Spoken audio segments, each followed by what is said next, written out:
ba yung gago na na-offend siya na sinabihan ko na ang mga babies ay pangit habang newborn? Grabe.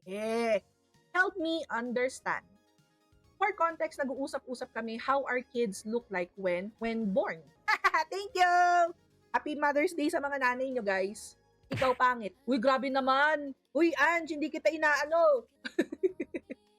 So, basahin natin yung context. Nag-uusap-usap kami how our kids look like when they're born. Tapos nasabi ko na ang babies, pangit pa pagkapanganak. Kulubot face, medyo ibang skin color compared sa mga humans nila.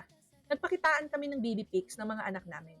Then itong isa biglang na-offend na mag-sorry daw ako for calling yung baby niya na pangit. I was like, ha? Tama na ko yan.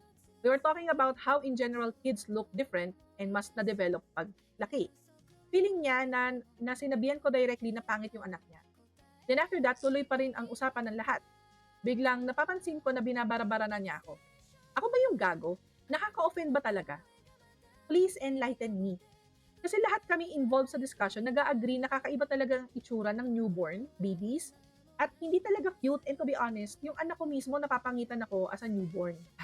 Paano ba to? PS, ito na naman si Taylor Swift nagbabalik. Meron kasing ang icky. Parang ang icky lang pakinggan.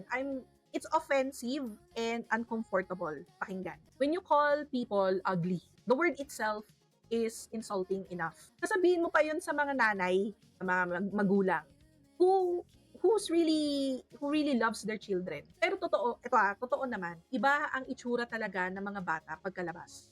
Iba ang itsura nila. Iba ang kulay nila. Iba yung texture ng skin. Iba talaga ang itsura nila. But I wouldn't say na they're ugly. Iba lang ang itsura nila. Or maybe, medyo weird yung itsura kasi sinasabi nila mukha daw daga. Lalo na yung mga premature babies, ha? Kasi ang liit lang talaga nila, like, parang mapapa-wonder ka na, wow, sobrang liit ng bata. Parang, yung itsura niya, parang hindi pa talaga develop, pero parang barely, ewan ko, baka kasi, nakakita na kasi ako ng batang ganun sa NICU. Nakakita na kasi ako ng batang ganun, so meron akong parang pagtingin na kasi, or baka nanay din ako kasi, ipagtingin ako sa mga batang ganun, kasi it's not their fault that they look like that.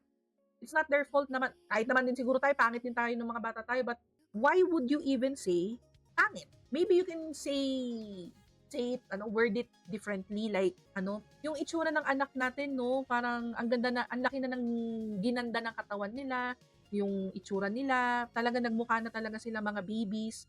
Kasi nung mga newborn na bagong labas, parang iba talaga itsura nila. I think for me, that's not really offensive. Pero kung sasabihin mo, ang pangit talaga nila, yung mga newborn, ang papangit. Iba yung dating ng sabihin. Medyo personal kasi yon pag sinabi mo in their face na pangit yung baby, knowing na may baby siya. Yeah. Pero in general, cute naman sila. Huwag lang iiyak kasi hindi na sila cute. Actually, kapag ang mga newborn, they cry, nakakaawa. parang naaantig yung loob mo na parang, ay bakit, anong masama, anong masakit, parang gano'n nakakaratel. Pero yung mga ganito na, yung mga parang, yung mga alam mo nang may attitude na, bigla lang iiyak, yon, hindi na sila cute. Hindi na sila cute, uhugin na, gano'n. Kumbaga parang, okay, it is just part of the conversation. Kasi it's reality naman. But I really don't think na it's okay to say that someone's kid is ugly in their face, ha? Hi, Taylor Swift! Yan, in-specify ko na, ha? Bakit ang pangit mo? Diba kahit naman din siya ma-offend? Kahit sino naman ma-offend ko sinabihin, pangit ka nga nung bata kay. Kasi kapag may magsasabi sa akin na uy, ang pangit naman ng anak mo, ay away yun. Away yun. Wala kang karapatang mag-comment sa anak ng may anak. No, wala. O ano ba sabi ng comments dito? Pero sa akin lang ganun. You can say it na iba talaga yung itsura ng mga newborn versus now. Iba talaga itsura nila. Pwede naman yung ganun kasi nagko-compare ka naman. Kino-compare mo yung itsura nila nung newborn sila tapos yung ngayon. Pero parang I think hinay-hinay tayo sa paggamit ng word ng pangit. Lalo na if it's for kids. May issue yan before. May issue yung ganyang salitaan before. I think it was about child-free people versus parents with kids, ha. Ito nagsimula lang tong issue na to because of a content creator in TikTok said something na nakakainis ang mga batang umiiyak, hindi naman cute. parang gano'n, eh, in lines of in that kind of ano, tone na hindi ano, parang nakakairita yung mga batang umiiyak in public, eh, hindi naman cute, gano'n. Tapos nag-start na ng uproar yun, na para bang maganda siya, na parang ang daming nagtanggol do'n sa mga bata kasi why do they hate, or parang why do you start a hate train on children for being children? If you want to be child free, you are free to do so, pero you cannot expect a world without children. Tapos magko-comment ka pa ng ano, sabihin mo pa na pangit yung bata, parang gano'n. Teka, ano ba sinabi dito na nataliwas na? Ano sabi dito? Di ka gago. Really? I am 9 weeks postpartum and ganyan din tingin ko. Not all baby pero most of them, lalo na pag birth weight, kasi wrinkly talaga sila, hehe. Nagiging cute naman na pag tumataba or nagigain ng weight. Yes, that's exactly my point. Merong babies na bagong panganak pa lang, pero cute na talaga. Pero naman some na like my child na pagkapanganak is wrinkly and mamula-mula. After that newborn stage, nagiging chubby cheeks and super cute na. Maybe talagang hard topic sa kanya yung usapan about anak. I learned my lesson. Hindi ko na siya kakausapin about sa anak niya. Baka ma-misinterpret naman. Gagong-gago ka kasi nabuga ko, iniinom ko sa kwento mo. Naalala ko kasi picture ng mga anak ko na 5 seconds pa lang lumabas sa mundo, mga mukhang pasas. Tangina, iba yung mga anak mo, ganyan kaliit. Sabi nito, as a first time na magulang, nagulat din kami ng asawa ko. Naalala ko pa na napag-usapan namin na bakit ang pula-pula at ang itim. Pareho kaming maputi ang skin. After Google search, nalaman namin na ganun pala ang ibang newborn. Iba pala talaga yung napapanood mo sa movies na makikita mo in actual na newborn. Pero after ng mga few days na nakapag-milk sila, they are the most beautiful thing sa paningin natin. Parang, ano ba, sa akin kasi kapag, binabalikan ko yung moment nung parang pinanganak ko si Mori, she was so tiny. She was really, really small. Tapos medyo painful or traumatic siya sa amin kasi hindi ako makapag-breastfeed kasi kulang ako sa gatas. So parang, alam mo yun, napakapitit niya. Hoy, tsaka kasama ko kayo noon, no? Mga nagpipigil ng tawa ng madaling araw dahil naglalaro ng kung ano-ano, no? Sa stream ni Tora. Tapos habang si Mori baby, tutulog sa tabi ko. So parang medyo traumatic siya in a way sa akin kasi parang kawawang-kawawa siya dahil super liit niya. Tapos, wala pa siyang kalaman-laman, ganun, dahil wala akong gatas. But after that, talagang tumaba siya. Kung ano yung nakikita niyo sa stream, ganun yung itsura niya, ang bigat niya, ang butchog niya, because of formula. So, kumbaga parang, hindi ko nakikita na pangit yung anak ko. Kasi parang, doon palang iniinsulto ko na siya. Bakit ko naman iinsultuhin yung isang bagay, or yung isang bagay na matagal kong hinihiling na magkaroon ako. It's just me, It's just me. I can agree na iba talaga itsura nila, but I won't use the term pangit. Especially if if I am referring to someone else's child also. Kasi lahat naman ng mga anak naman ng iba or anak ko ay naging newborn. So parang applied din for them. So hindi ko naman naiintindihan kung bakit na-offend yung isang friend. Pero parang masyado lang loose. Masyado lang comfortable mga tao gumamit ng word na pangit. Or parang yung story natin kanina, masyado lang comfortable yung taong magsabi ng bobo. Before, we really cannot say bobo kasi masasampal tayo, mapapalo tayo, mapapagalitan because that is really an extreme thing to say. Bobo, tanga, di ba? Tonto. Those are really like extreme, bad, insulting words. Ganon. Oo, meron. Nagjo-jaundice. Tas kailangan mo siyang paarawan or parang kailangan mo siyang ipa-UV light. Si Mori din, gano'n. Nag-yellow din siya noon. Kaya pinapa-UV light.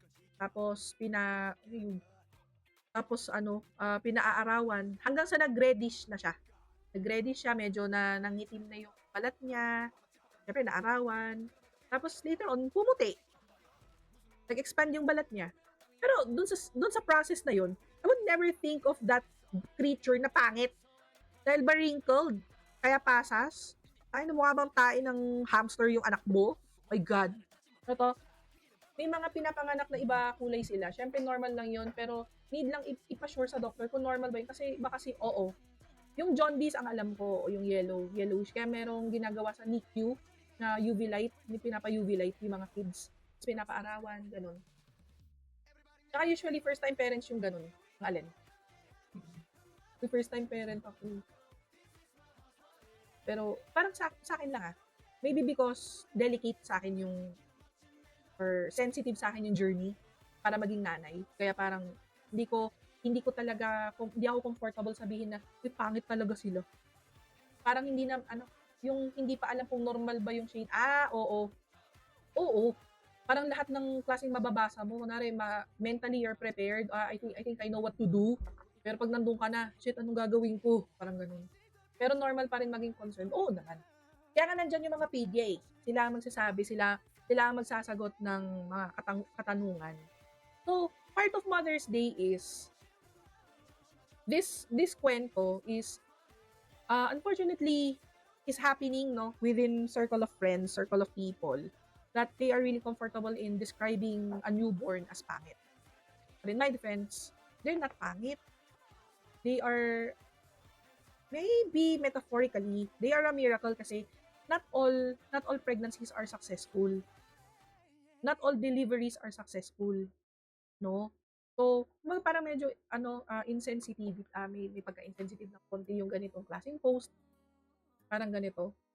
But ano yung MIO? IMO. Ano yung IMO? In my opinion, di ka gago. Usually, mga ganyan tao is either makiti ng utak or aminado sila na pangit yung baby nila. Actually, no. Pero pangit is a strong word kasi. O, tiga mo, kinontradict mo yung sarili mo. You could have used a milder adjective or phrase it better. Like, hindi pa nagseset yung facial features ng mga newborns kaya medyo weird ang itsura nila. Ganito, di ba? Hindi naman kasi pag sinabing pangit yung bata, makitid kagad ang utak. Pangit is pangit. And ikaw na rin nagsabi. Pangit is a strong word kasi. Oh, you could have used a milder adjective. My goodness.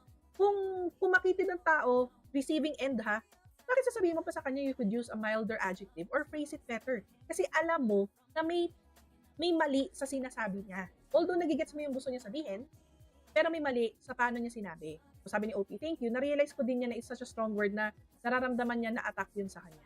Di ka gago, but since you're generalizing na pangit ang newborn babies, baka naapektuhan siya kaya siguro na-offend. Siguro in her perspective, tingin mo rin sa baby niya pangit. I guess use milder words or rephrase mo lang yung thoughts mo next time. Oo, yes. Yan ang na-realize ko. Medyo okay naman na siya as a person, pero baka trigger pala niya yung about usapang baby. Never again na pag-usapan about kids pag nandyan siya. Or maybe baka nasa isa pa to. Or maybe baka nasa postpartum phase pa siya at baka emotional pa. So, ayun. Oo, baka nga. Ayoko na siya gawing big deal kahit na binabalabala niya ako after that. Nilet go ko na lang at baka may pinagdadaanan talaga. Actually, hindi niya talaga nagigets na may mali siyang nasabi. At naging reactive lang yung isa. Na para bang kasalanan pa rin nung receiving person. Di ka gago, pero sana since you have nothing good to say, nanahimik ka na lang. Mothers can really be sensitive when it comes to their babies. Pero bakit di ka gago? Question. Di ko gets. Di ka gago, but refrain from saying the word pangit na lang to describe anything, kahit tao pa, or gamit, or outfit ng ibang tao. Pero to describe about sa'yo, pwede mo gamitin since ikaw naman yan. Di ka naman siguro ma-offend kung sabihan mo ng pangit ang sarili mo. Di ba?